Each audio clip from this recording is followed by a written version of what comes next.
Oh, we're recording. Well, fine people leg cast, leg kick. Like a wise man once said. For so long, you forgot the name. You forgot. What podcast am I on right now? Guys, to the 4 Samoan dudes who listen to this podcast right now, we're getting this up as an exercise in futility. We're supposed to come at you earlier in the week to preview the great card that is tomorrow. Well, Is it a great card, or is it just held up by Poirier and Conor? No, I think it's a great card. They got some stuff on there. It's all right. Yeah. My boy Ryan Hall's on it, so I can't complain. But we're coming at you, or jizzing at you on a Friday. Shouts out to Sankofa Radio. we had the meeting with our homeboy Edmund. He was like, "Yeah, you guys can swear now." I was like, "Oh, like don't give these guys ammunition." Yeah, we're like, really, Edmund? We can swear immediately? Then I'm like, all right, fuck. He's like, not now, not in my presence. I'm like, oh, sorry. Sorry, Mr. Tarverdyan. Yeah, I was like, don't give these guys ammunition. And immediately, beverages came out. I won't say what kind of beverages. Beverages? We had Coca-Cola, okay? Yeah. With Mexican firewater in it. Anyways, we got some news. We have 2 shockingly bad takes. Not just one, but 2 bad takes. We also have an episode on the way dealing with your bad takes that you sent us coming up next week. But we've got a card to preview. But before all that, like the podcast, subscribe. And you know what? Tell a friend about the leg kick, because when you do, it helps us. Mm-hmm. It pleases us. It arouses us. I do get very aroused when you subscribe. Yes. It is the only subscribing to the podcast is Mike's Viagra. It's the only way he can get hard anymore. So for the sake of Mike and his girlfriend, for the love of God, subscribe to the podcast or their sex life will go down the toilet. I mean, that's not true. Mike's a man who's so virile, he's got to keep a condom on his damn chair. Mike, what is that condom still doing on your chair, by the way? You know, low key, now I just keep it on to troll you. Like, at first that's it was not like, what trolling is, Mike. Honestly, at first I was like, I should probably take it off. Then I forgot, and then when you brought it up, I was like, now I'm gonna keep it on because you told me not to. So that's not acting like a petulant child is not trolling, Mike. Like, yes, it is. I don't want to eat my vegetables. Huh? Get wrecked, libtard. Trolled. Like, that's not, you know. Fair enough. I do like crushing the libs. Yeah. Well, you and Ben Shapiro have something in common then. Okay. Anyways. His sister can get it, by the way. I'm just going to put it out there. Abby Shapiro. Come call me. You mean my sister's milkers? Ben Shapiro's sister. You thought you were going to see my sister's milkers, didn't you? What's that? Abby Shapiro. Hit Mike up. Don't let's forget the fact I'm in a loving relationship, but Abby Shapiro. Now,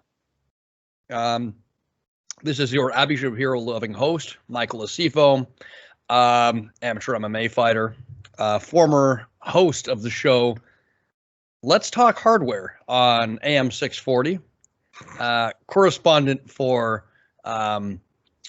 Green River Radio 92.9. And all-around good guy. Mike, say hi to the people of a leg kick. Hello, people. I would regale you with a broadcasting nerd story, but we don't have time for that. So, yeah. And in the meantime, I'm your more virile host, the cream to the coffee, mixed martial artist. Don't sell yourself short, double champ.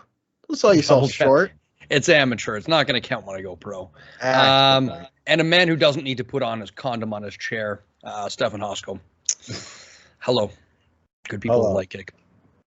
So, with that said, let's jump right into it and go for a transition.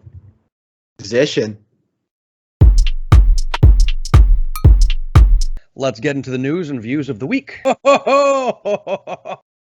Wow, what a transition. Transitions really are the lifeblood of this show. Yep. They are the cream to my corn. They are the Straw to your berry. Straw to my berry. They are the dough to my nuts. So, with that, why are you like this? Oh man! All right. So, with all that being said, news. Let's get into some news and views of the week. This is off the top. Big breaking news. Aljo Peter Yan 2 in the works for UFC 267 October 30th in Dubai, as per Dana White. I think we all saw this coming. Yeah, I like it. I mean, how could this not happen? The first one ended in controversy. If it plays out anything like the first one, I see Aljamain Sterling winning by disqualification. Oh, dead. But, I will say, if there's a silver lining that I think Aljo's camp can take into that fight is that if you can put pressure on Peter Yan and you can sustain it, you might be able to just keep him quiet. You know what I'm saying? Keep him, his offense muted, right? Yeah. And I mean, who knows? Because now that he's already fought 5 rounds with him, or 4.5, he might be able to get a read on him a little bit quicker. I think in a 3-round fight, I'd favor Aljo's chances because, he could keep the offense of Peter Yan muted. But what kind of worries me for Aljo in this fight is that I don't think he can hurt Peter Yan. And I think that having seen how tight his defense was, how good he is rolling off of shots, and how the clinch, which, we all thought might be a place of refuge for Aljo, just turned out to be another, it turned out to be a place where he ended up expending energy for not much effort. Yeah. Given that, I think it's going to be a difficult fight for Aljo. I really do, but no. Yeah, no, I think Peter Yan's got this one in the bag, to be honest with you. Just way too powerful, way too strong. Just way too explosive too in certain positions. Like from distance, he's just really, really tough to get a read on. And then clinch, just really strong. You don't really... good application of Muay Thai and wrestling in that clinch, and just hard to hurt, hard to land anything really significant on, and then just a really tough man. Like that's the way I could put it. Like just a tough So no, I would say so. I was just saying, like, if there is a glimmer of hope in the first round and the second round, it seems like if you stay busy, Peter Yan's content to just kind of let you keep doing your thing, and then he'll work. He's not really much of a counter guy as much as he is he is a counter guy, but his counters kind of work off of my turn, your turn, and not interrupting and intercepting you, right? And okay, so with that being said, next up, if this fight isn't sledgehammer versus like gentleman's sword, or I don't know what a better comparison might be, just like, wild barbarian swinging an axe versus just surgeon, Barboza versus Chikaze. Yeah, I like this one a lot too. I love it. I love it. Just such different approaches to the game, Barboza with a much more, Muay Thai centric approach, just blasting through your guard with kicks. Not someone that, really works well under extreme amount of pressure, tends to back himself up, and a lot of his doesn't have the intercepting tools to keep you off of him. But Chikadze, he's going to try and lance Barboza up from the outside, just a precise, just a precise striker from the outside. So I see a lot of potential for this one. Yeah, I will say I really do like Barboza's chances from the initial thought, just because I don't think Chikadze is more of a pressure fighter, and I think, like, I don't see Chikadze being a pressure fighter, like in my recollection of him. Maybe I'm wrong. No, not at all. Right, and I think if you go into a speed battle or a reaction battle with Barboza, it's a battle that most people lose.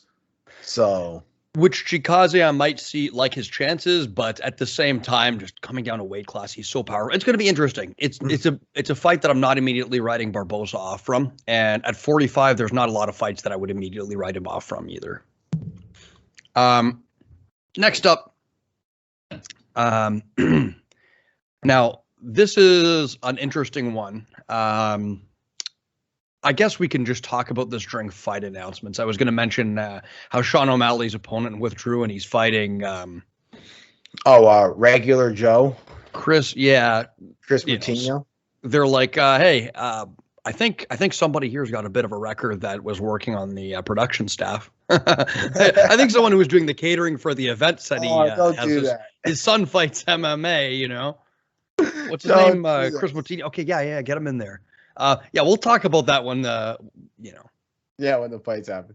But so that poor guy. Poor guy indeed. Next we have, and this is what I propose for this fight. Okay, I've got a proposition for these two fighters. I would like them to stand in the center of the ring. Okay, and on one leg, I would like them to blast rear low kicks into their opponent's lead leg at the same time until somebody drops. Does that sound like that sounds like something you could get behind, Mike, right? When I tell you who's fighting, which fight got announced, and I think you might have an idea of who I'm talking about, my proposition will make a lot more sense to you. Are you ready for this, Mike? All right. Are you ready for a low kicking battle? All right. Pedro Munoz versus Jose Aldo. Let's show go. Me the money. Show me the money. Stand in the center of the octagon and kick each other's lead legs until someone drops. Let's go. And no checking too. Don't be no checking. No checking. Absolutely not. Oh my God, I love this fight for so many reasons. The counter combinations of Aldo's, the long low kicks of Pedro Munoz, just his sheer durability, his improved boxing. Oh my God, this is a great fight, and Aldo can't be in a boring fight these days. Yeah, I thought that.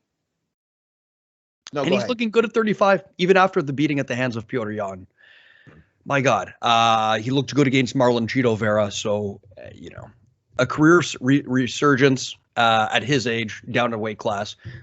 I'm excited for Jose Aldo. Every time I see him at a new fight at 35, though, I'm like, Frankie Edgar must be kicking himself. Like, what do I got to do to escape this guy, for God's sakes? Frankie's like, I'm going up to 170. Jose Aldo's like, yeah, I'm going up to 172. Oh,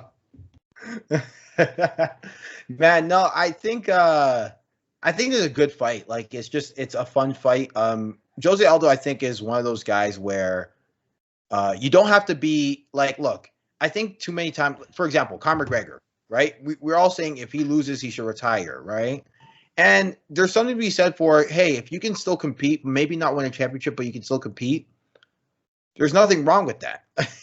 And Jose Aldo is, can still compete with the best of them. Now, he has a style that I think isn't really lends itself to him being able to compete till he's like, let's say 38, 39. Like, we have to keep in mind. I'm with you. It's a very fast twitch style, relying on a lot of explosive counter combinations, right? Exactly. Like, you have to keep in mind that this guy reactive head movement. Some of the best reactive head movements in the game. But he has some. I think that's kind of what was making him such a problem earlier in his career was he has some of the fastest reactions, I think, since prime BJ Penn. Yes. So my roundabout point is this, before I go on too much of a long tangent, is that he's still a guy. You can still age gracefully and lose a bit here and there if you were a guy like Aldo, Silva, McGregor even, I would put in there, right? Ferguson, right? You just have to, make the necessary adjustments and fight longer. It's easier for me to say from my couch, or my condom chair, but condom chair. Exactly. Yeah. And I mean, Aldo, say what you will. I think he took rounds from Petr Yan, and not in a way in which Petr Yan necessarily gave them away. Like, he put Petr Yan in a dogfight from the beginning. Peter wasn't comfortable sitting back and just allowing Jose Aldo to hit him and giving away rounds here and there so you can get reads. Yeah, absolutely. That was vintage Aldo. So I'll be looking forward to this fight.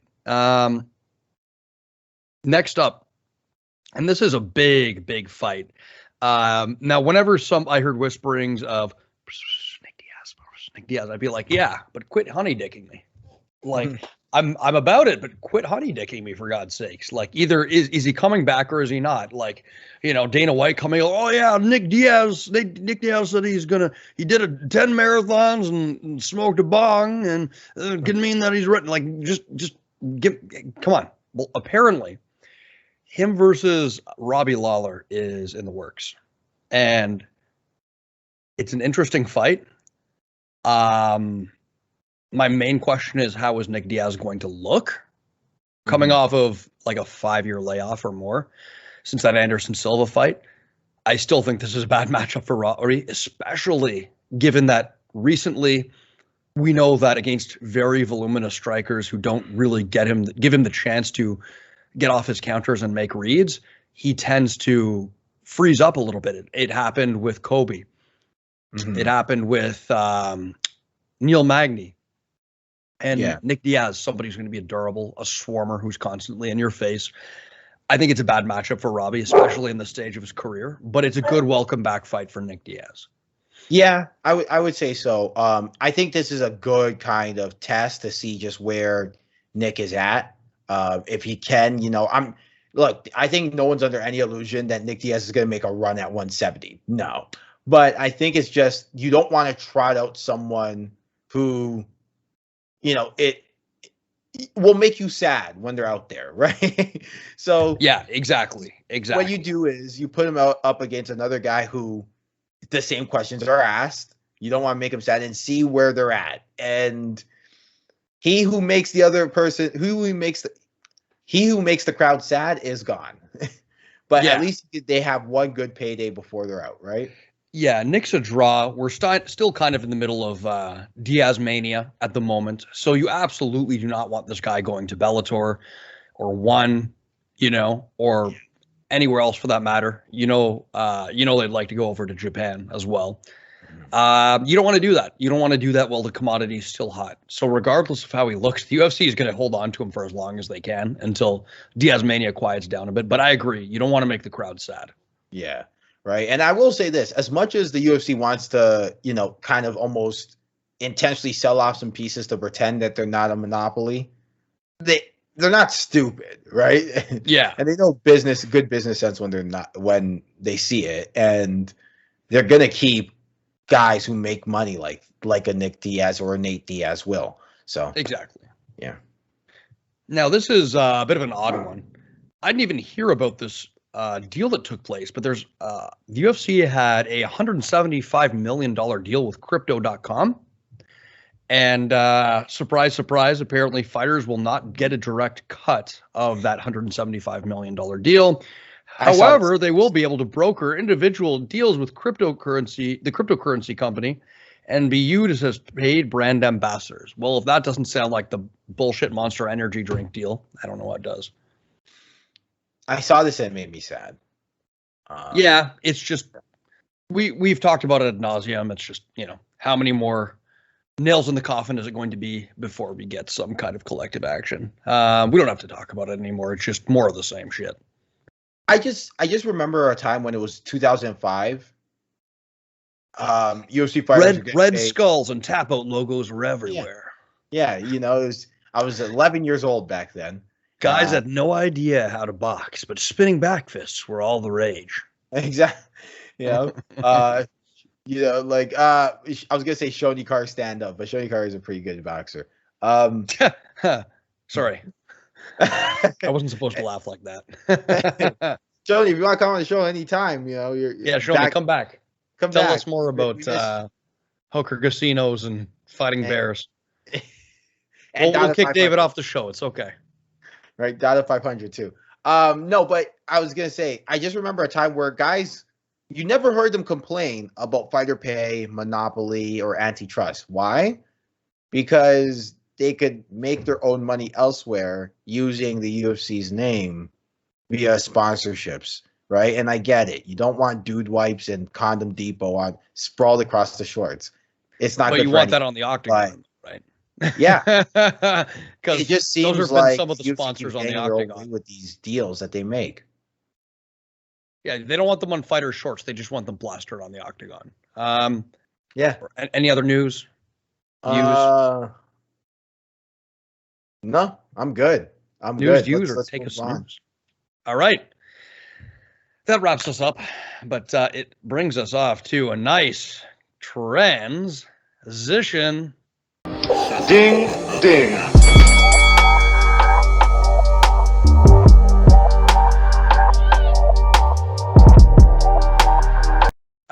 Wow. Very sensuous. Anyways, moving on. We've got a fight card coming up. Yes, Not sir. just any fight card, a McGregor fight card. But I don't think that means what it used to. I really don't think a McGregor fight card nowadays, to me at least. I don't know how the casuals feel.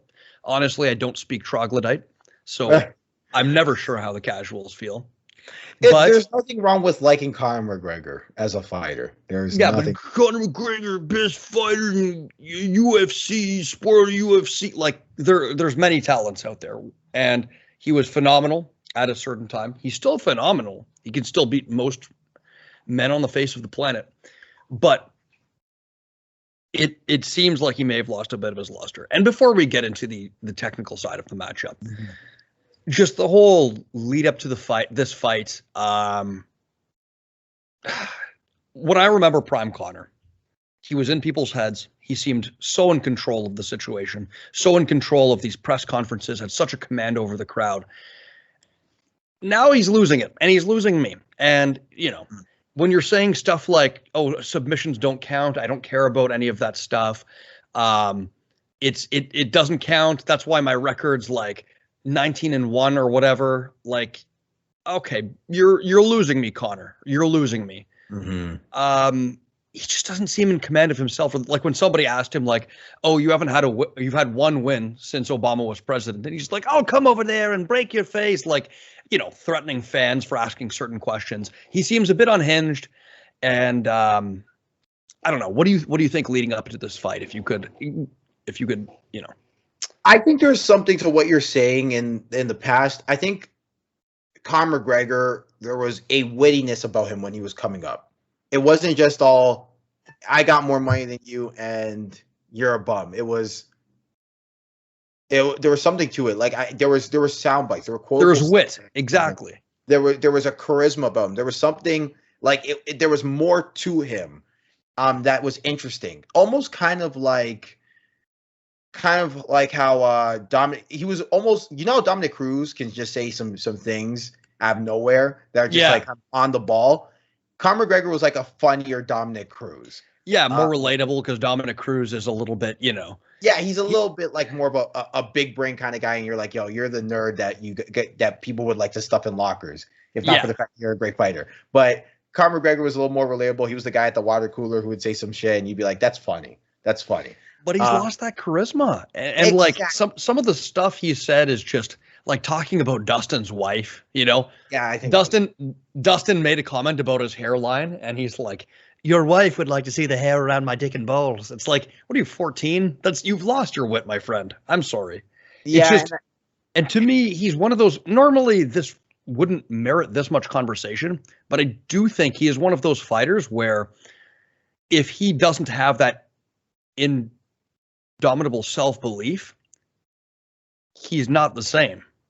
I think there was something to that as well, where it's like if he's not getting the laughs from the crowd, if he's not getting into somebody's head by dominating them verbally, there is kind of that aura and that luster that's gone. And I think Khabib kind of exposed that a little bit, where Conor said some things, Khabib kept it under control, right?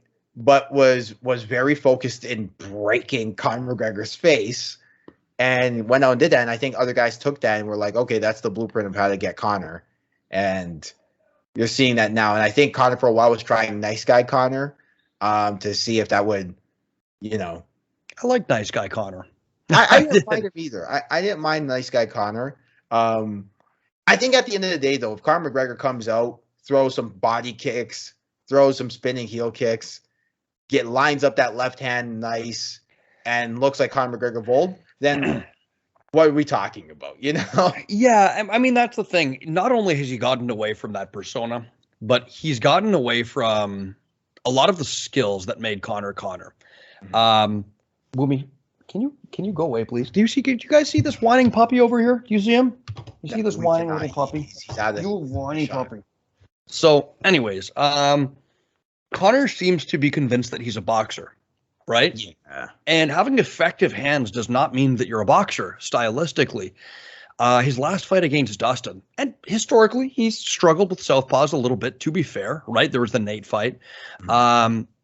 He's just kind of waiting into range, and he seemed a bit one-trick pony-ish, where he would line up that right hand, lean, and then use that to kind of load up on that corkscrew uppercut. And it landed on Dustin a couple of times, straight up the center.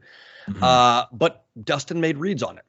Dustin was able to time that that lead corkscrew uppercut, being that they're both southpaw, angle off and just hit that beautiful left hook because Conor's chin's exposed as he's leaning. As you know, right as hook went southpaw, but right hook. My mistake. Lead hook. Yeah. Mike Asiffo training to fight a southpaw, a fellow southpaw himself, but it seems like he was at a lack of ideas because he leaned so heavily on that front leg. Normally in a southpaw versus orthodox matchup, that rear low kick really isn't an issue, but because he was leaning so heavily on that leg, Dustin was able to open up, and a few calf kicks deadened that leg. Now, against how Conor traditionally used to fight, Dustin backing himself up on the fence as he did would have been a bit of a death sentence, because I think Conor had a better understanding of who he was as a fighter. You're not a boxer. You're somebody who takes that long karate stance. You pick at people from range, draw them out onto a step back left hand counter, right? Yeah. But he's fallen in love with the hands. There's a lot of magic surrounding the hands that sets up that kill shot, right? You draw people onto it. You don't wade into range yourself. That's kind of what I saw about that. I mean, the double leg in the first round off of the switch was beautiful, right? That also kind of messed him up too, because I think Conor couldn't line up that left hand when Poirier wanted to go to the shift after that takedown. And you saw Conor trying to time that shift with his left hand, right? Because normally Poirier would do that shift into orthodox and then start throwing from there, but he was ready to drop levels underneath that left hand and, drop in on those hips. Yeah. So Conor, if he can reclaim that old approach that he had back throughout most of his career, we could see a different fight. Absolutely. But what do you think, Mike? I mean, if he can and if he will are two different things for sure. I will say this about Conor's boxing. I think his boxing's never been better. Like, simply the art of punching people in the face with your hands. Well, also to the body, but punching people with your hands. That art, as opposed to punching them with your feet, right, Mike? As opposed to, punching them with your feet.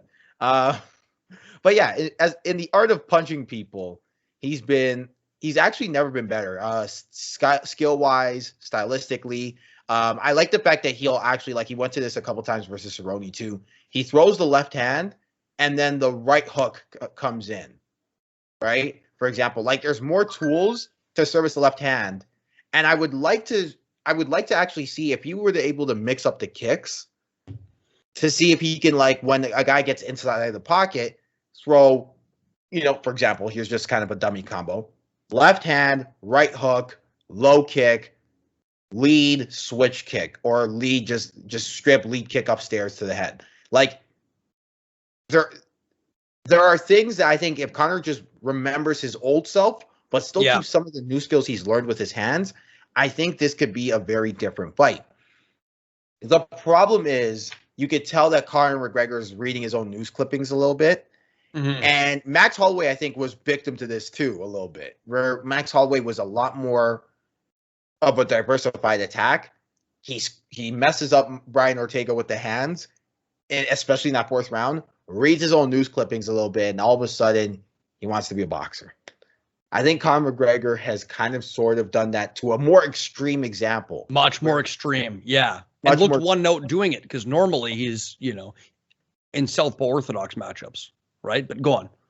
No, for sure. And I think there's something to be said for guys who like to be boxers in the UFC, and they forget and realize that this mixed martial arts is different.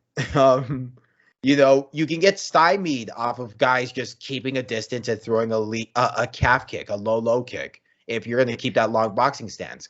You can get stymied if a guy wants to get your hands up high or draw out over on a punch that you overcommit on and drop in for a double leg. You can get stymied by teeps just all day, especially if you're not willing to use that into a takedown. And funny you should say that, teeps, because lead body kicks used to be a big part of Conor's offense, a staple. And there's something that I think could give, especially since this is a close stance matchup, southpaw versus southpaw, could give Poirier issues at range. Like what was missing for me was the big hands were there for Conor McGregor, the big power punches. What wasn't there were just the little iterative techniques to force someone to lunge at you off the fence.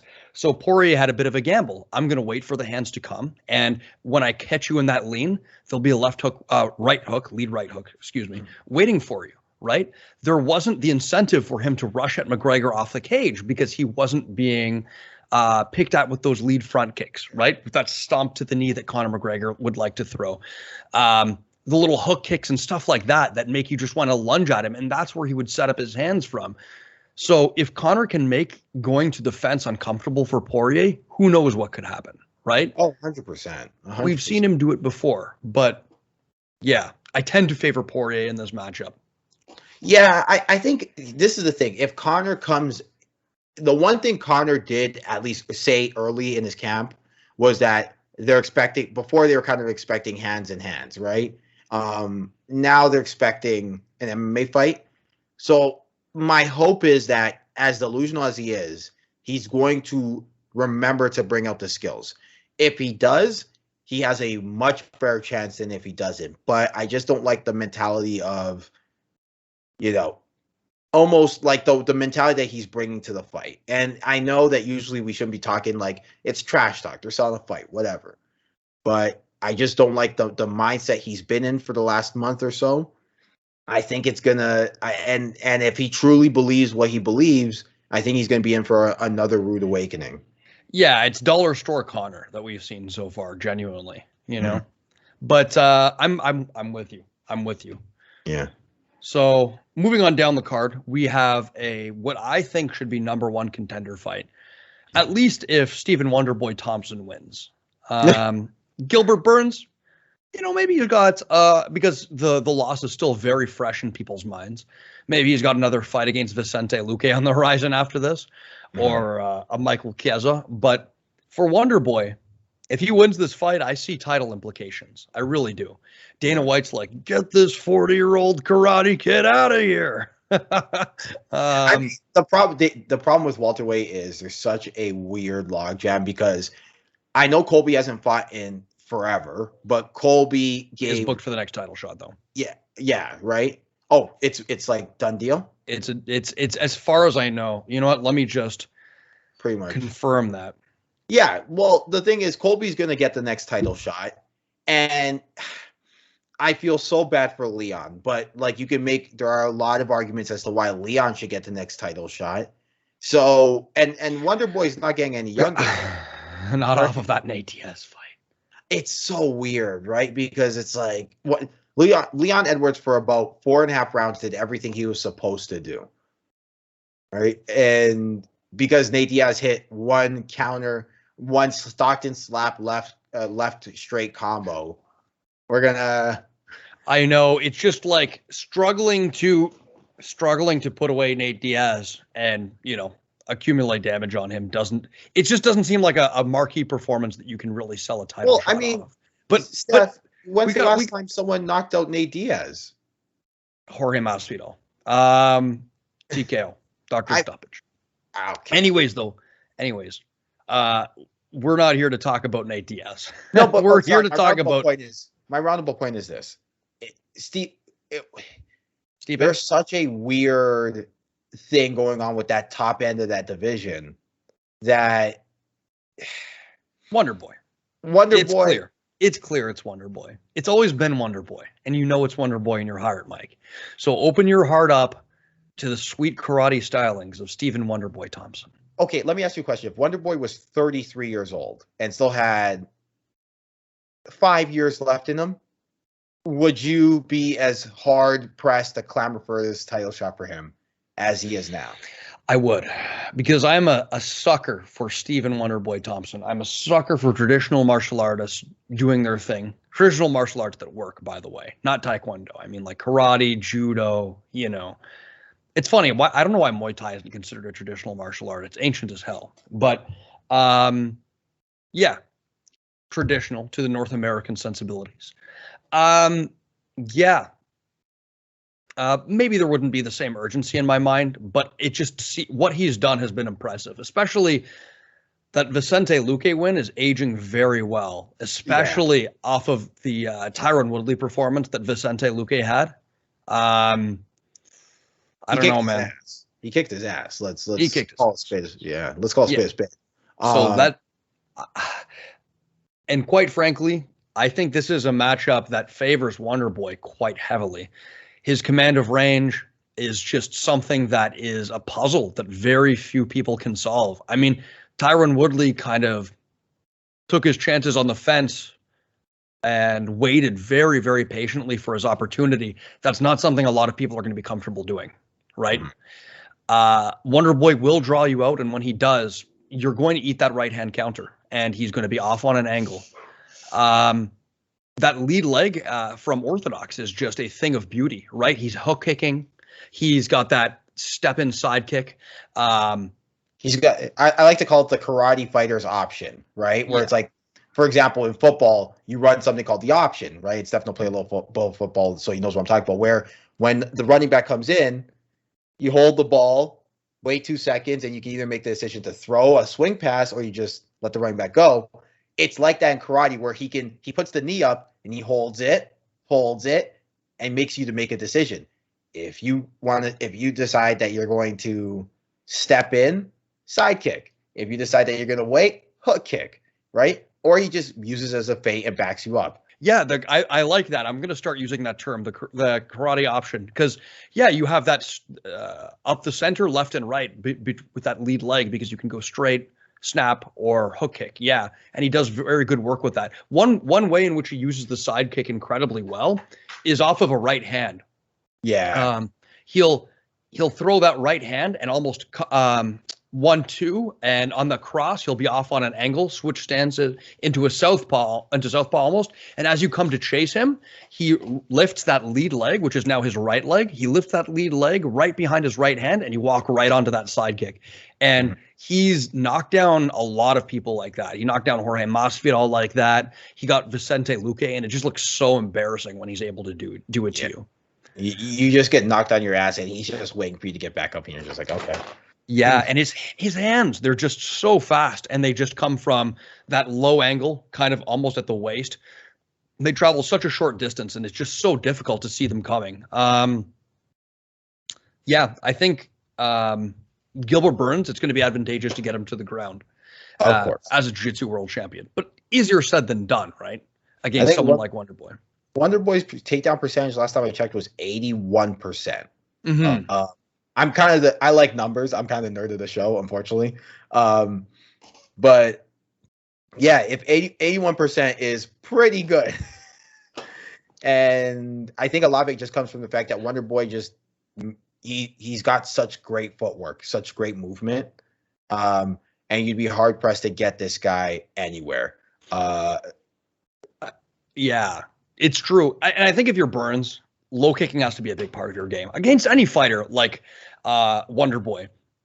Feinting him backwards, right? Pumping fakes with the hands, kicking the leg. I think as well, if Wonderboy is playing the hand touching game, right? Mm-hmm. If you're in distance of touching hands, you time that hand touch, right? You time that hand touch and blast the legs. You have to slow him down. You have to cook him, so to speak, before you can enter in with the hands, right? Mm-hmm. And we know that Gilbert Burns likes to swing wild counters over the top, able to time that cross counter over Usman beautifully and sit him on his butt. Mm-hmm. But against somebody like Wonderboy, the legs have to be your number one priority. You can't chase because he's going to angle out. If the combination's not there, it's not there. Don't force it. Make it make sense, right? Like I always say. That's kind of one of the few success points Pettis had against Wonderboy when they fought.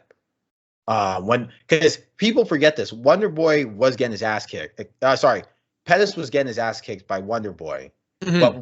But one of the things Pettis was doing really well was making a commitment to the leg kicks.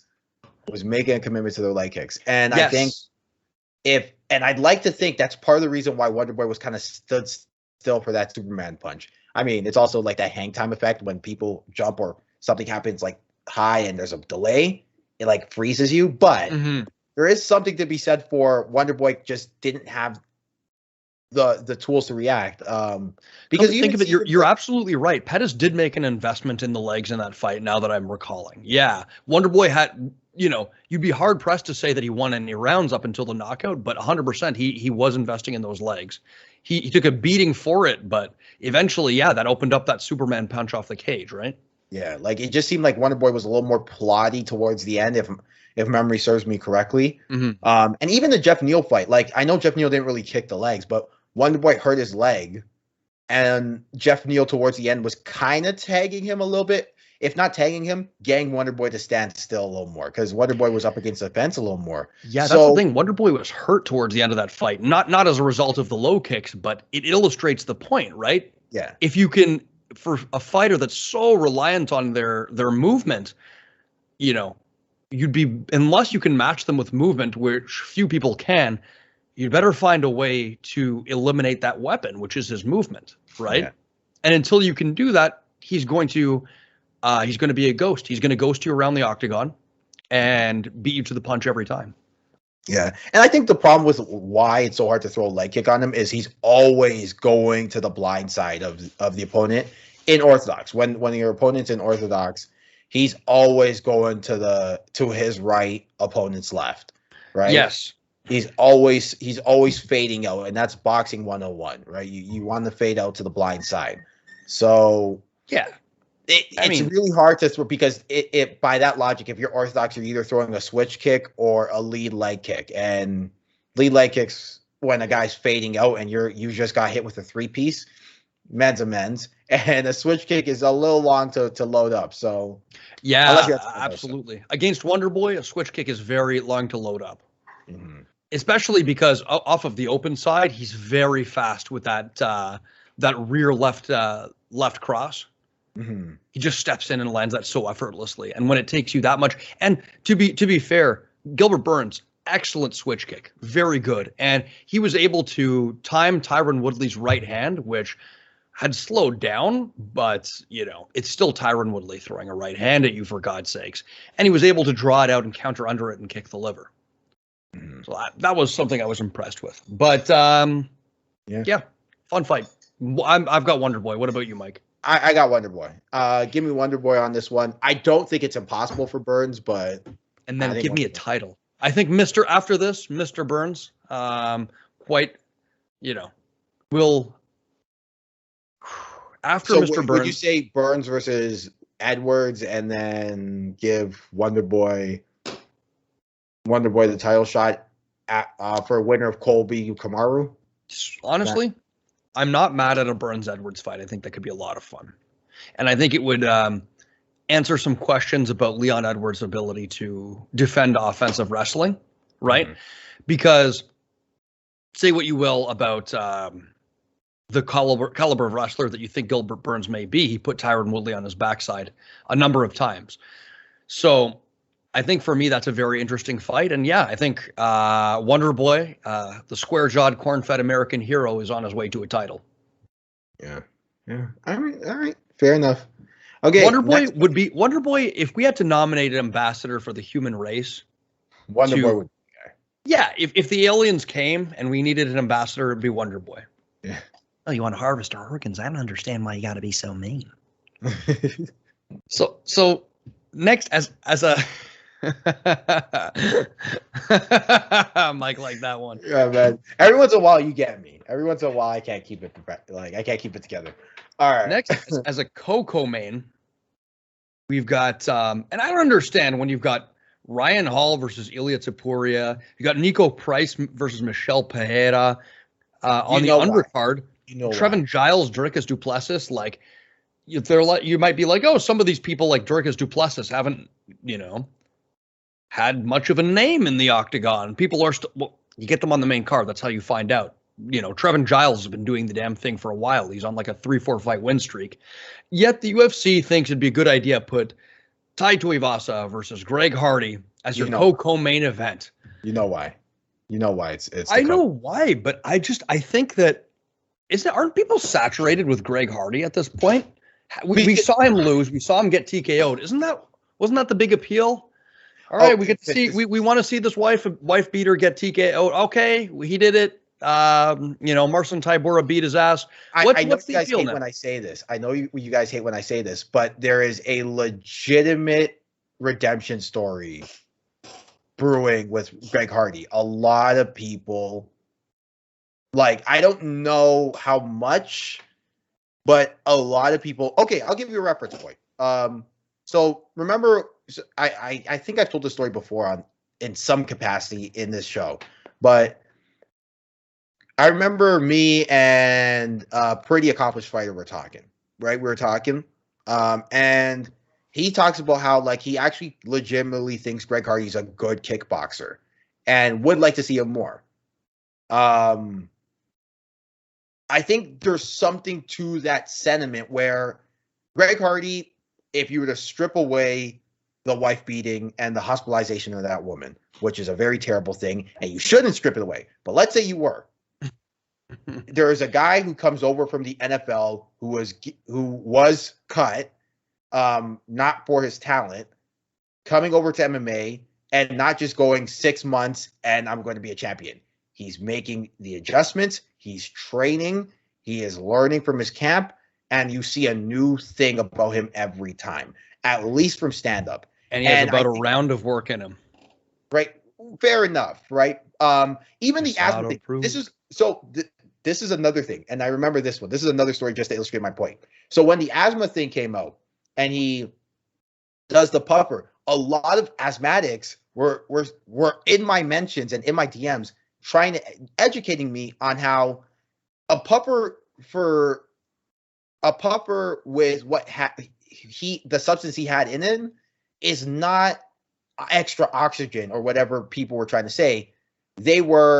It's an anti-inflammatory thing, because what asthma does is inflames your lungs. Your lungs get inflamed, and then you have trouble breathing because air can't go through your lungs. It can't travel because they're inflamed. So the substance he took, I'm trying to make this as quick as I can, is an anti-inflammatory substance that's non-steroidal.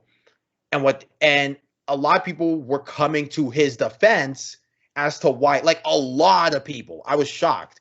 At least 50 people that day on Twitter came to his defense to say, yeah, he should be able to use an inhaler. Now, does this mean that he's not a terrible person? Does this mean no? And does this mean that he should get sympathy? No. But what I'm saying, though, is there's a lot of people who, slowly but surely are tolerant of Greg Hardy and want to see him fight. He's a wife beater. I know. He's not that good. I know, but there's a league for this kind of thing, Mike. It's called Bellator. All right. This is a Bellator product. Not anymore. Bellator is better than that now. But are they? They announced Fedor's return. Did we announce that on air? Yeah, we did announce that. Yeah. Well, Fedor's return, Mike. They're better than that, really. They're going to put Fedor in against someone to get killed. 2 steps forward, 1 step back. Yeah. But you get my point, though, I'm trying to make. Is it? Yeah, I do. But mind you got to clear this before the commission beforehand. Want it, don't want it. That's not for me to judge. I don't know the science behind it, but you got to clear it with a commission before you just use an inhaler in the middle of the fight. No, that's not my point. I'm trying to make. The roundable point I'm trying to make is there are things about him that people see that they can get behind. Right. Look, he has incredibly slow feet, which is interesting because football players are. What position did he play in football, Mike? He played defensive end. Okay, I mean, there you go. Defensive ends, I guess, don't have. They're, from as far as I understand, they're not constant movers. They're explosive. They're explosion guys. Right? Yeah, they're forward explosive guys trying to push through that O line and sack the QB. He's massive defensive end. He's got slow feet, fast explosive hands, and a round and a half of cardio in him. He's strong, not the greatest grappler in the world, and I hope Tai Tuivasa elbows his face off, quite frankly. Fair enough. Yeah. I mean, I don't want it on the main card of this kind of event. I think, I don't know. I would personally think that. It to you. I'm with you. I get it. You're just trying to help me understand troglodyte casual. But anyways. Irina Aldana versus Yana Kunitskaya. Interesting how in women's MMA we can still see these fights, which are, largely grappler versus striker. 1 second. Michael, come back here. You need to watch Black Panther with us and then watch Blood Diamond. Michael, the jollof rice is burning. The Sankofa jollof rice is burning. Blood Diamond is a really good movie, I gotta say. Never seen it. Michael, Hotel Rwanda. We need to watch Hotel Rwanda. That's another good one too. Jesus, I've never seen it, but it's good. Don Cheadle really went to work on that one. But anyways, Irene Aldana, good boxer, very good boxer actually. That left hook knockout of Ketlin Vieira is, shades of Carlos Condit versus Dan Hardy. But where she really lacked, I believe her last fight was Holly Holm fight, was it not? Where she just came in with a, bankrupt game plan and no ability to really cut the cage on Holly Holm. And but I don't think she'll run into those kinds of challenges on this fight. I see Kunitskaya, largely trying to take down and implement her grappling on Aldana. How do you see this fight playing out, Mike? Yeah, I think that's what's going to happen too. Like Yana Kunitskaya is going to try to get on the inside of Irene Aldana. If Irene Aldana doesn't back herself up, then Irina should be able to get this in the bag. Because I think Irene Aldana's her grappling in the Holly Holm fight, which is weird to say because Holly Holm came in as a striker as well, but her grappling it held up enough against Holly Holm to give me confidence that she should be able to fend off Yana Kunitskaya's grappling attempts. Now, a couple things about this fight. Irene Aldana missed weight by about 4 pounds. In this fight? Yeah. She came in at 139.5, if memory serves me right. Ooh, you gotta say with me, Mike. Say with me. Gotta make the weight. Gotta make the weight. You gotta make the weight. Gotta make the weight. It's good. That's our version of stay off the damn weed. Stay off the damn weed. Which fighters don't have to do anymore because USADA no longer testing for weed. Let's go. Yeah, but somehow a woman can get banned from the Olympics for it. Ridiculous. Yeah. Who got banned from the Olympics? Not banned forever, but she's not going to be competing in Tokyo. Sha'Carri Richardson. What sport is she? 100-meter dash. So she was smoking weed. She says she was smoking. We'll talk about it off air. That's ridiculous. I just quickly want to say the Olympics knows that 90% of their athletes are juiced to the gills. Yeah. God forbid she wants to smoke a little weed. Like, come on. Right. And then you had Claire Lehman's dumbass take where she was like, by the way, this person who, clearly Sha'Carri Richardson might be juicing. Like, there's no discussion. But she goes, oh, a sign of steroid use is strong hair and strong nails. And it's like, black women like to dye their hair and put astrogel nails on, right? Like you fucking idiot. First of all, I just want to say that that's a hilarious take from somebody whose last name is Lehman. Yeah, like talk about a layman's take. Trying to play scientist from the sidelines over here. Yeah, her name. I don't even know if it's Lehman or Lehman. Whatever. She doesn't deserve. It's Lehman on this podcast. She doesn't deserve to have her fucking name said correctly, because if this isn't subconscious racism at its finest, I don't know what is. Right? Even if it's not racism, it's like, are you that much of an idiot? It's just either racism or sheer stupidity where, it's like, black girl style hair and black girl style nails, right? Steroid use. Fucking hell, man. I guess all black women are on steroids, eh? Yeah. And then she had the fucking gall to say, oh, it's a mob culture mentality on Twitter. It's like, no, your opinion was shit. Your opinion was shit. Someone has a bad opinion. It's cancel culture. Anyways, here's the bizarre fight that we have. Yes. Sorry. Chris. No. Understandable that you're fired up about it. We got Sean O'Malley versus Chris Moutinho. I don't know how much we need to talk about this. Chris Moutinho, I haven't even taken a look into him. I'm going to pull up his record right here and now because I'm actually 9-4, 9-4 2-fight win streak. But does he have any notable wins? 2-fight win streak, yeah. A loss to a Johnny Campbell by elbows in CES. He's 2-2 on the year, I believe. Not on the year. Sorry, in the lost last, to Tony Gravely. Why does that sound familiar? I think Gravely was in the UFC for a cup of coffee. Actually, he's still in the UFC. Yeah. Okay. Win streak in the UFC. Yeah, Gravely. I was like gonna say, I think he's been in the UFC for. He lost to Manny Bermudez by triangle choke back in amateur. That's funny. Bermudez triangle. No. Shut up, Mike.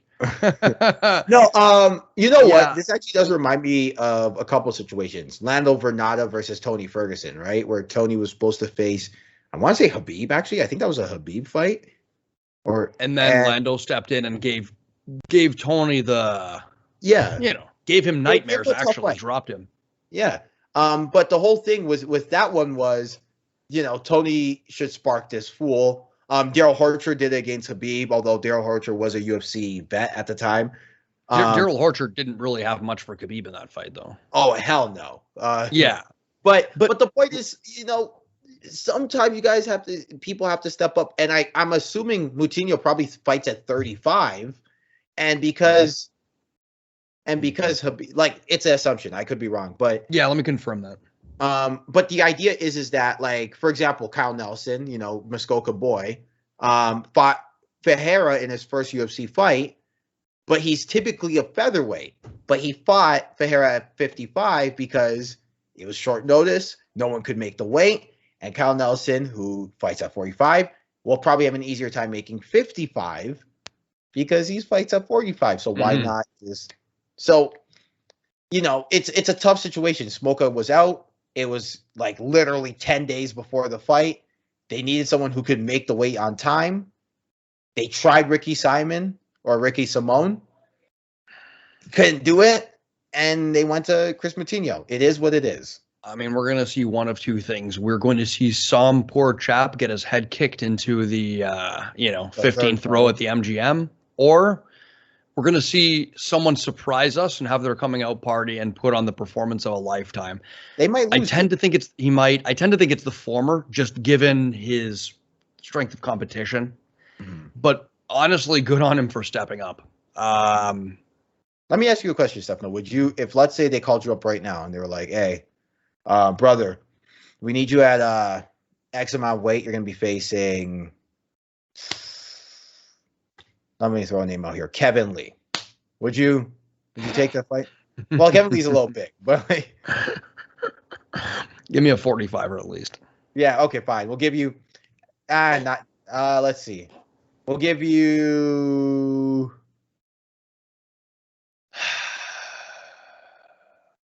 Calvin Kattar. We'll give you you know what? Dan Ige. We'll give you Dan Ige. I'm gonna say no. Really? And I'll tell you why. Someone like Dan Ige is not that I have a chance of beating Dan Ige, but if I did, my best chance would be with a full cap. So I'm going to come in for what? A small paycheck, lose consciousness and many brain cells, and I won't be any more endeared to the UFC for stepping up and saving this Dan Ige fight, right? Now, this guy clearly has a ton of experience. I'm yet to make my pro debut, so I suppose it's a little different. But that's just me. A tough opponent like that. Maybe if I had more pro experience, and I was kind of had 3 fights this year, I'm in that mindset of camp already. I'm like, you know what? I was waiting for a fight anyways. That's a bit different. But me coming off the couch at 180 pounds right now as well. Yeah. So that's my answer. I would want. Fair enough. If the circumstances were right and I was, in a state of preparedness where I'd had a couple fights already in the year, I'd be more tempted to say yes. Mm-hmm. Yeah, no, but my point is that this is what there's a lot of fighters who would do this. What would you? Yeah. Oh, I'm in the middle of camp right now, right? And I hate to say, he calls you up and said, "Mike, we want you to face Yoel Romero." The old Romero. Give me someone a little. All right. The UFC says we want you to face. Oh yeah, Jaron Chill. All right. The UFC calls you up and says, "You know what? The crazy we want you to face Smiling Sam Alvey." I like Smiling Sam. We have him on, actually. I would take it, but here's the crazy thing. I'm gonna tell Sam you said that. No. In all three, I want to explain this. In all three instances, I was gonna say yes. In all three instances, Yoel Romero. I would take Yoel Romero, and I would take the Antil. Yeah, Jaron Chill. Because, but. It's not for any logical reason. I don't think I have like an advantage in anywhere. Like I think they would kill. I think all three of them would kill me. Simon, you know what's crazy? Ironically, I think Smiling Sam would do the worst damage to me than the other two, just stylistically. But the reason why, and I'll explain why, is because it's a dream of mine to fight in that cage. I think there's a right and wrong way to get there, but fair enough. To each their own. Now. Moving on.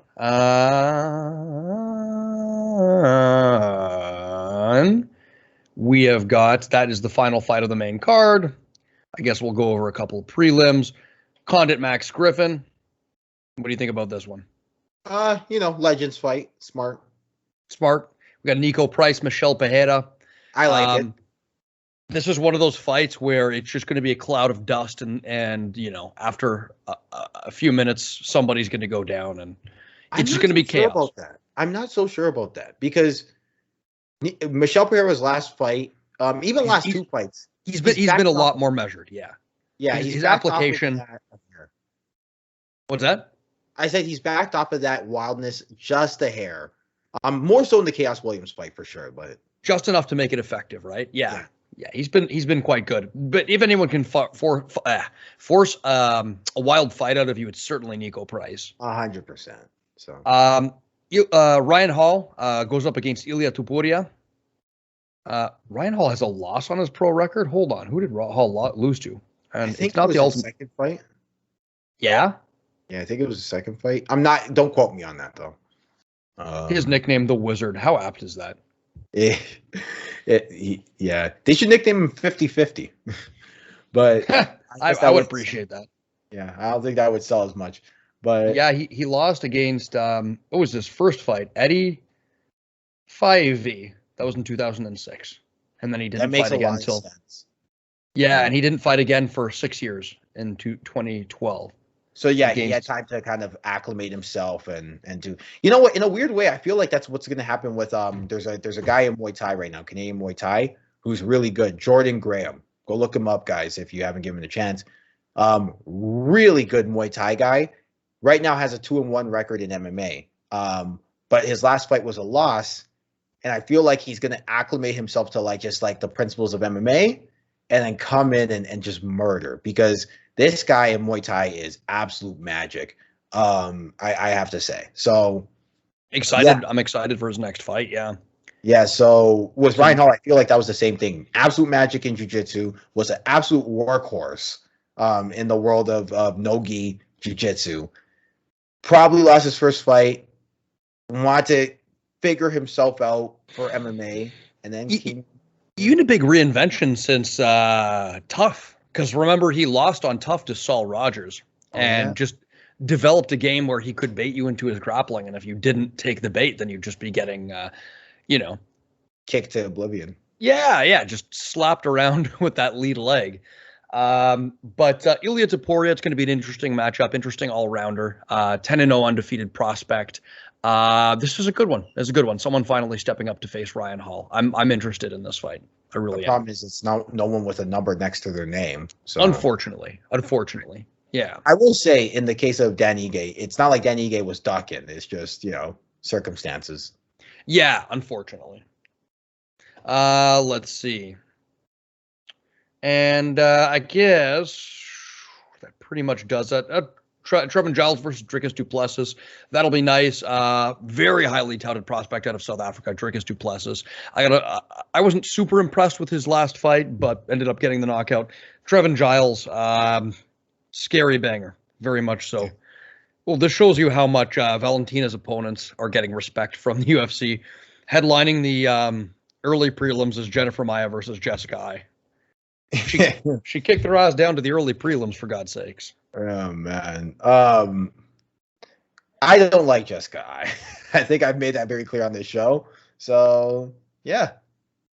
And then we've got Omari Akhmedov versus Brad Tavares. Interesting sleeper fight there. Very fun grappler, Omari Akhmedov. Down on flyweight, we've got Zumagulov versus Jimmy Rivera. I think Zumagulov is... Sorry, not Jimmy Rivera. Jerome Rivera. Some other Rivera. Zumagulov, I believe, is one of these interesting prospects out of Central Asia. Yeah. Someone with a stand next to the country. He's a Kazakh fighter. That's right. Yeah. Interesting prospect. So keep your eye on that one. And then finally, as a curtain jerker, Yao Zhang Hu versus Alan Amidovsky. I'm not familiar with either of these guys, but I'm sure it'll be fireworks. Yeah. Maybe this is another pod question for another time. We gotta get to other things, but I really do think that like the UFC should get a lot of credit for the world building that they've done. Like they've really been able to capture the rest of the world. I think part of that is that people understand two things no matter what part of the world they're from. A, can you run from here to there faster than the other person? And B, or numero dos, can you beat this other person up in a fight? I think people understand those two things, but I do think that the UFC being able to capitalize on that and really market themselves and bring in people from all kinds of walks of life in all areas of the globe is very impressive. I'd like to see more UFC PIs. I would. I think the China experiment is showing some dividends. There's interesting prospects out of China. I think the last card that they had, I can't remember where it was, they had on quite a few Chinese prospects. That was the Rose Namajunas versus Weili Zhang card. And most lost, I think, that night. But many competitive performances. And I think it's only going to pay dividends in the future, right? Because MMA is very young in China. And I like the PI experiment. I think an Africa PI should be there in the future if it's not already. Is there an Africa PI, Mike? I don't think so. No, but there have been a lot of talk. A lot of talk. So, yeah, an Africa PI would... Sorry, go on. Did I freeze? No? You froze. Go on. No, I was just sorry. I apologize, but yeah, no. There's been a lot of talk. A lot of the African fighters are saying, "Let's bring it in." I think it's just a matter of where you're going to put it. Are you going to put it in Nigeria, or are you going to put it in, another country that maybe would benefit from having a PEI more than Nigeria? Because Nigeria is one of the richest countries in Africa.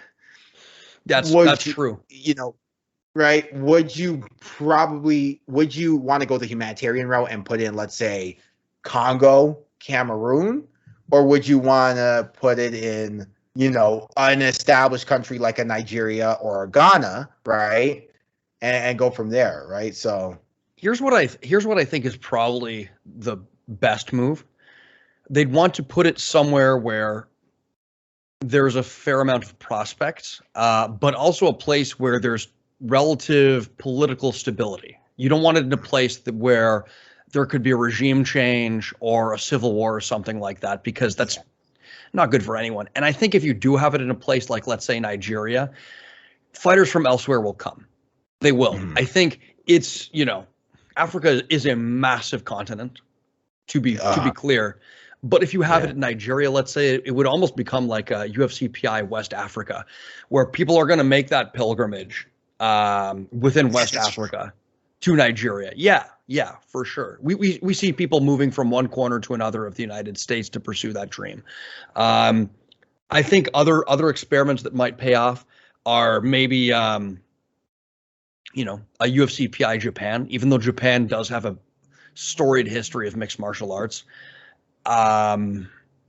Maybe a PI in somewhere in Europe, like Italy, would be really good, because Italy is starting to have a lot more interest in mixed martial arts thanks to Marvin Vittori, Alessio Di Chirico.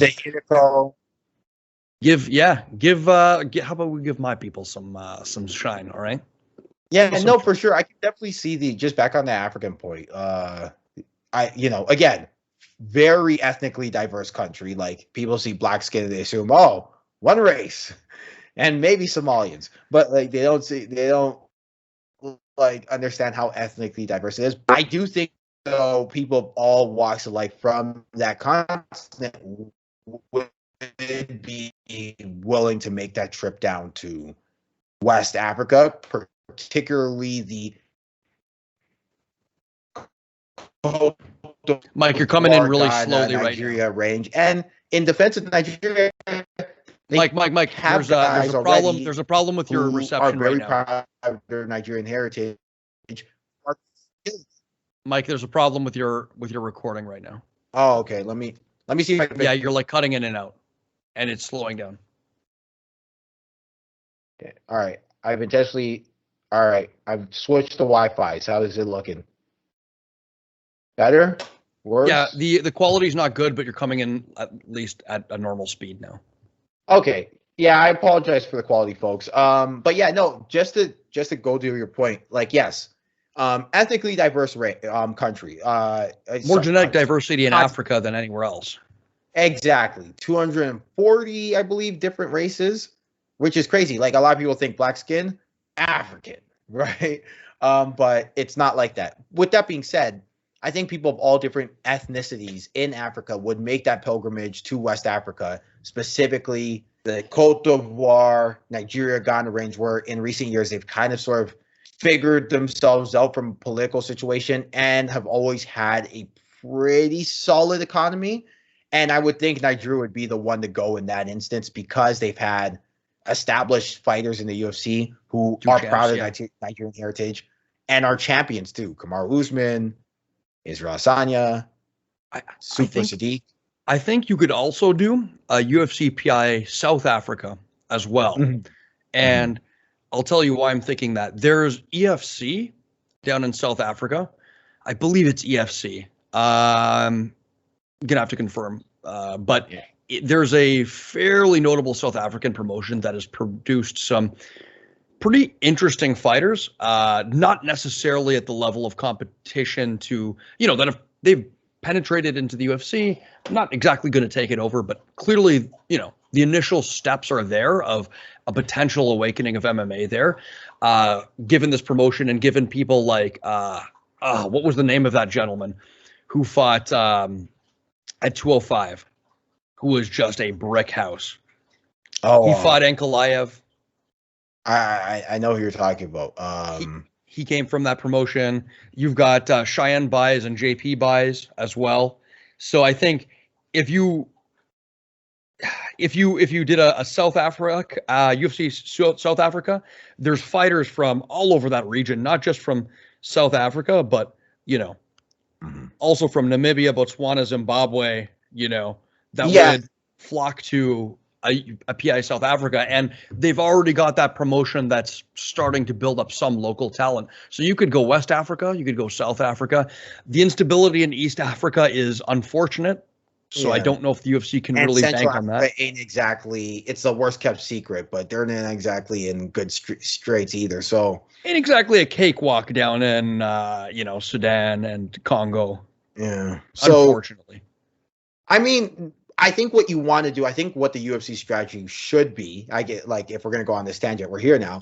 But what it should be is pick a spot in Africa you want to grow for whatever reason, whether north, south, east, west. Pick the most stable country you can find, and hope and pray people make the pilgrimage. Yeah. Right? So with that being said, do you want to do these bad takes that I have? Yes, please. Let's get into it. All right. Do we want the transition? Transition. Michael Venom Pedro has zero jiu-jitsu, or someone just zero jiu-jitsu. Guys rolling around like homosexuals on the ground. When did you see bogus decisions like this in the UFC? It's called wrestling, sumo-style wrestling. Now, this first one is about the most bootlicking take you can possibly conceive of. Just absolute bootlicking take. This comes from Caitlin Chukagian, who also has the worst nickname in the UFC of Blonde Fighter. Yeah, that's the one. So this is in response to. This was in response to basically Jake Paul released, and I'm done hating the guy. He's come out with a couple of, very vociferous, I guess, criticisms of Dana White and fighter pay. On the nose. On the nose. Yeah. And I was upset that it was him who had to say it, but at this point, I'm just glad someone's saying it. So he kind of shone light on the situation that there was a UFC fighter. I forget her name, but she was having to have a GoFundMe page, right? As a professional athlete, which is shameful. And on the comments of MMA fighting, I spotted Caitlin Chukagian commenting when they released this. And she said, and I quote, "I feel like I'm the only one that disagrees with this. She could get a job while pursuing her goal/career. I bartended till after my first UFC fights. It's called hard work. You have enough time to do it till you prove yourself and are able to move up the ranks and make more money." And then with a shrug emoji after. Well, Caitlin, she's in the UFC. She's already proved herself. She's a professional athlete. She deserves a part of the pie. So, you're dumb. I don't know what to say. Like, you think Dana's gonna see you licking the boot of the UFC and be like, "That's our girl. That's our girl." Like, you're not a particularly entertaining fighter as it is, and now you're just trying to shit on your fellow MMA fighters, and it's just not going to endear you to anybody. Okay, three things. One, you know how there's Uncle Tom? Is there going to be an Auntie Caitlin every time you're there? I like it. I'm glad you said it too, and not me.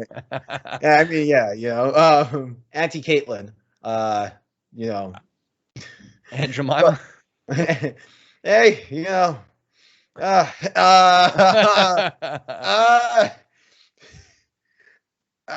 okay. There's a couple things here. Look, at the risk of kind of peeling the curtain back and sounding a little weird, there's this dynamic that whenever something horrible happened to you and you were able to rise above it and do something well, you feel like the people next after you should be able to go through that thing. Yeah. For example, look, I'm not gonna hold anybody here. I used to get the bell as a kid, like many kids. Okay. Like myself. Me too. And I don't hate my parents. I don't think they were abusive. I don't think they're bad people. I'm just saying it was a thing. And when you talk to many people in the community who have gotten the belt, they tend to be like, beat the kids because it teaches them discipline. And I turned out fine. And look at the friends who didn't. They've gone on to go to prison or whatever. And it's like, okay, but if there's a way that you could discipline your kids without putting hands on them and they turned out fine, would you do it? And would you try to find a way to make it better for the next generation where they can be good people without having to suffer abuse? Right? Here's my roundabout point in saying that.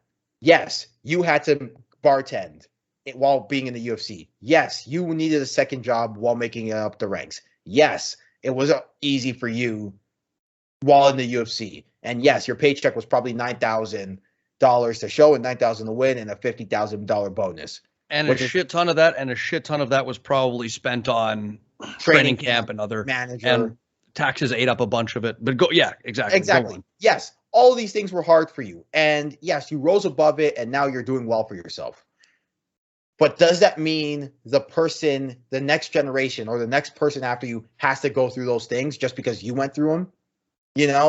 And we see that dynamic a lot with a lot of things. It's like, I went through this, so you should too, even though we're supposed to be about progression and supposed to be about making things better.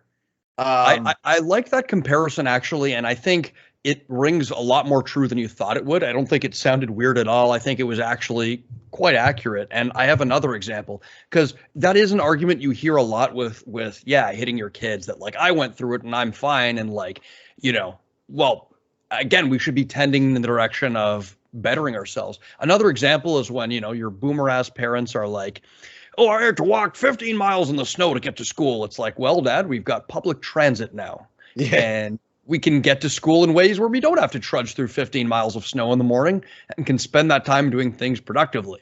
It's like some suffering is good and leads to development of character. All suffering, if you survive it, can lead to development of character. Some suffering's unnecessary. Yeah. Some suffering is pointless. Some suffering shouldn't have to happen. And just because Caitlin Chukagian got a title shot and was working as a bartender, I'm sorry, but that's not the story of like 90% of UFC fighters. It isn't. Yeah, that's the whole argument as well of like, Oprah Winfrey was able to lift herself out of poverty by starting a talk show. Well, why doesn't everyone just do that? Like, if it were so simple, like the fact of the matter is you work for this multi-billion-dollar organization. You contributed to bringing eyes. You are the product, and you didn't get your fair slice of the pie. And I think it's really that simple. And I don't see why that's so hard to understand. Yeah. Right. And and Jessica I making OnlyFans should sorry, not Jessica I, Jessica Penne making OnlyFans should be. Jessica I has an OnlyFans now as well. Oh, does she? Okay. Well, yeah. Exactly my point. So don't ask how I know. Don't ask how I know. But them having to make an OnlyFans while being established UFC fighters should be the explanation as to what I'm trying to explain here. Yeah. But the other thing, and this is the other thing too, is when there will be, I hate to say it, but blonde fighter Caitlin Chukagian seems like she's going to be the fighter who's going to have sour grapes down the road with the UFC and how they're paying her. And wouldn't it be ironic if people point back to this quote when she's trying to explain her piece as to why she's getting hard done by the UFC? Yeah, when Jeremy starts, drooling over what's her name? The boxer. Clarissa Shields. And we're like, Jeremy, she's not gonna have sex with you, right? Yeah, I feel like that with this case, it's like when Caitlin Chukagian starts licking the boot. It's like, Dana's not going to pay you anymore or even see this or even care, right? Like, you're not doing yourself any favors, not doing anyone else. Just shut up. Just cut it out. Yeah. So I mean, she's entitled to her opinion, but I just think that, like, maybe, yeah. Yeah. It's just not. It's unfortunately, and that's the thing. Unfortunately, she's going to have sour grapes at some point down the road, and people are going to say like, well, you said this, right? At the risk of having another long-winded example, Billie Eilish talking about how she's a sexual being and she's allowed to show some skin in that like new print of I think Maxim or whatever.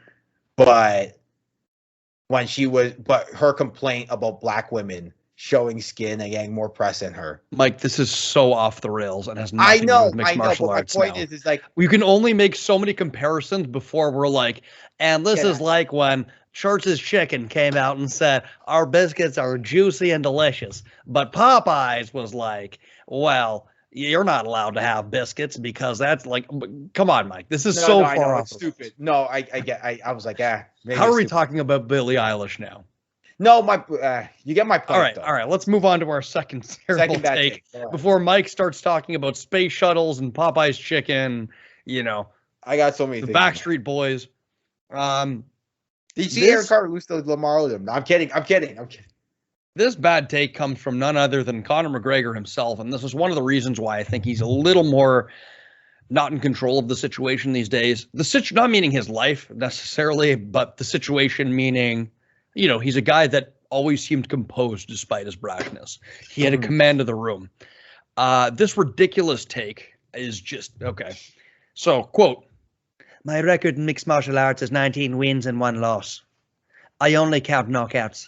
Dustin's record is 13 wins and 2 losses.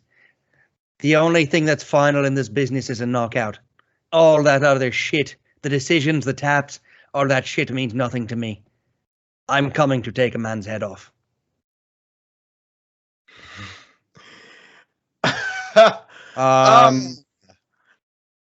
Would you like me to go here? Well, we'll start with the fact that Khabib was about to take his head off. That's the point. How do you think that would have ended if the referee hadn't peeled his arms off your neck? Like Conor McGregor's 10 times the fighter I'll ever be, right? So I'm not being like, you got tapped by Khabib, bro.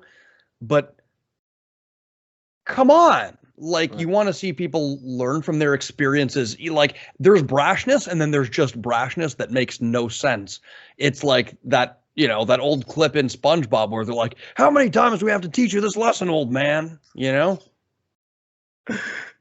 I love the young people. I love that clip. It's so great. But yeah, okay, this is this is the problem I have with very frustrating arguments with casual fans or even just onlookers of the UFC, where it's like, in a real fight, they wouldn't be able to do that grappling stuff. It wouldn't work. And it's like, okay. It's like, what's your definition of a real fight? Like, can you get more real than this? There's no, a real fight is a fight where we're just mano a mano testing ourselves without these random extraneous variables, Right. I think, what? I actually think a good kind of quote for this was Joe Rogan had another comedian on. I can't remember his name, but he had another comedian on his podcast. And he asked, so what does jiu-jitsu actually do? Like the comedian asked. And Joe Rogan said, well, if we were alone together and there was no one stopping me and I got a hold of you, I could kill you. and I think this is the thing that Conor McGregor understands or has lost the understanding of. Because if we're in a fight, right, and I get a hold of you, and I put in a rear naked choke, I can put you to sleep. And if I hold it long enough, I can cause brain damage. And if I hold it even longer, I can kill you. Like, here's the thing. I'm sure he understands that, right? Like, here's a man who's he's definitely training jiu-jitsu and working on his grappling. Yeah. So who is this for? Is this for your mouth-breathing, knuckle-dragging loser casual fans that are going to see that and be like, he's got a point, bro. He's got a fucking point. McGregor's got a point. Anyways, so yeah, like, I don't know whether he's just lost his marbles or he's putting this out as a statement to draw in a certain kind of I don't know, but it's just it's just dumb. Like, it doesn't, for somebody who's been a world champion in 2 separate weight classes. And by the way, I just don't get it. And he also said, "Oh, decisions don't matter either." Like, yeah, I don't know. It's so stupid that it defies logic. It really does. Yeah. And the other thing too about this, and I always say this is, look, MMA is the purest form of fighting we have that is legal, for sure. Well, I mean, there is bare knuckle MMA that has come out recently. With Jorge Masvidal's bare knuckle MMA league, which is interesting, and I'd like to see where that goes. But irregardless, it's one of the purest forms of fighting we have. Irregardless isn't a word, Mike. Whatever. Regardless, as I go on, here's the thing, though, right? MMA is a sport and should be treated as such, and avenues to win at your sport should be treated with respect. Could you imagine? In for example, basketball, where LeBron James is the greatest, but they're like, yeah, but he only drives, and his 3-point percentage is this much, and 3-point percentage is the only thing that matters in basketball. I don't count all those dunks and layups, bro. Yeah, like what are we talking about? It's silly. It's the kind of brain dead take you would expect out of 2005. It really is. It's in an era of its own of stupidity. It really is. It really stands alone as just this, frozen in time comment. It's like when grandma at the family get together says something really awful and racist, she just makes a comment about black people. And you're like, wow, grandma, that really is a kind of stupidity I would expect out of the 1950s and a relic of its time. Thank you for that. Not me personally. I don't have a grandma. I have, I don't have a grandma at all. I was going to say I have a nonna, but it's different, but I don't have one. And she wasn't racist. So that wasn't in reference to my family, but I'm sure some of you white kids out there can relate. Yeah, we got it. Anyways, you want to hear Khabib's response to this? Sure. Go ahead. Let's hear it. He was like, what Mr. Khabib said, there is nothing better in this sport than bring your opponent to the deep ocean, let them know what they're about, and let them tap. You know, there's something bad about that one. Like, I'm not. Because I mean, Connor, you do know what happens when someone continues to hold a choke, and you don't tap, right? And the ref doesn't intervene. Yeah, you do know the end consequence. Something to be said for the toughness of going to sleep. There is a toughness that I do appreciate of going to sleep, but I know, but like you're asleep, like you could die from that kind of thing. Exactly. It's there's a finality to it, to death. Anyways, with that being said, I think that pretty much does us. Yeah. But we will catch you again on Sunday. Thank you for tuning in. You can find us where you find podcasts, be it YouTube, be it Google Podcasts, be it wherever you get your podcasts. You can find us. A wide array. Mike's displaying the wide array, the cornucopia, if you will, of podcasts. A luscious, fruitful display podcast selection. Now, tell your friend about the leg kick. Friend, singular.